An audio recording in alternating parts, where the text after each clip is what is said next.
we're deep into this kind of concept of the leveraged leader now, and we have mentioned the word delegation. You brought up some of the, let's say, limiting beliefs that can happen with delegation. And one of my least favorite quotes in the world, by the way, Dave, is, if you want something done right, you just do it yourself. I think that's a very limiting belief. You brought up some others before.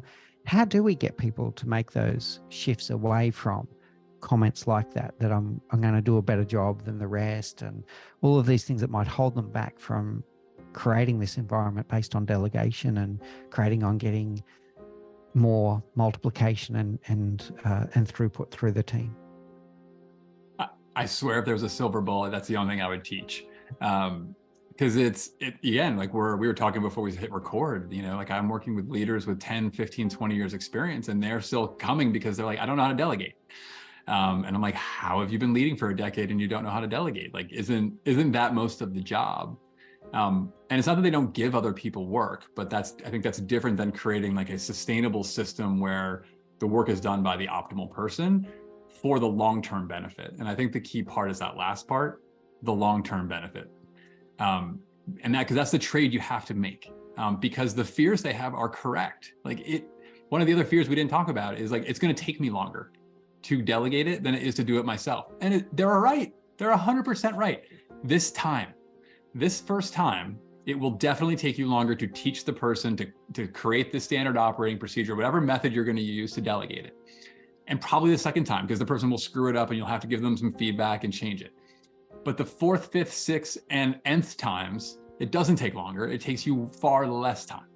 And so you have to sort of make this investment to get this return on the back end. And that's sort of the framing that like tends to be the light bulb for the people we work with, which is like, oh, it's like investing. I've got to take a little money and a little pain now to get a return later.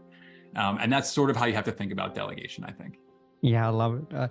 It's funny. The reason why I'm sitting here chuckling away is within the space of a few minutes, we've covered my least favorite quote. And now we're going to be right in the middle of my favorite quote, which is, if you want to go fast, go alone. If you want to go far, go together, which is a very old African proverb. And it's something that I live by. And it's this long-term thing and this investment. I love that mindset or that reframing that you're saying, that this is an investment in the future. I believe that most leaders lead intuitively. And when we go through the different frameworks, we go through the different practices, we go through the different stories, like a lot of times we're just sort of converting their intuition into intention.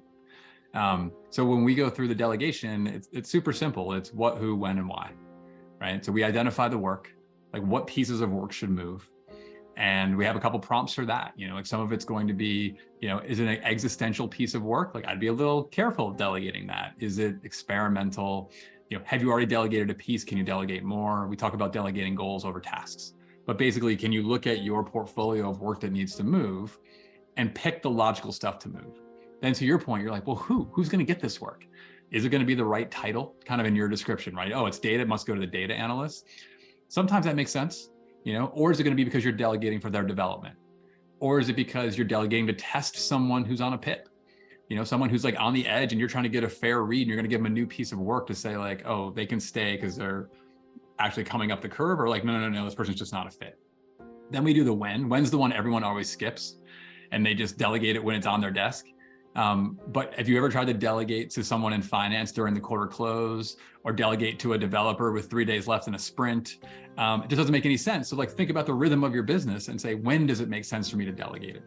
And then why, right? You have lots of good reasons and you name some of them, right? You might do it because I have key person risk and I want to buy that down by, having more people who know how to do things. I might do it because I've had it for a long time and I know that I'm not getting the most out of it. And this, I would say like my grind is their growth. And they're like, oh my gosh, I'm so excited. I know how to automate that. Let me get rid of it for you. And so they're thrilled and I'm thrilled. And we went from a world where I was miserable doing the task. And so there's lots of other whys as well. But if you just sort of answer those quick questions in like a minute or two, it usually gives you a pretty good decoder ring of, how to delegate in an optimal fashion. You sort of look at that portfolio of work.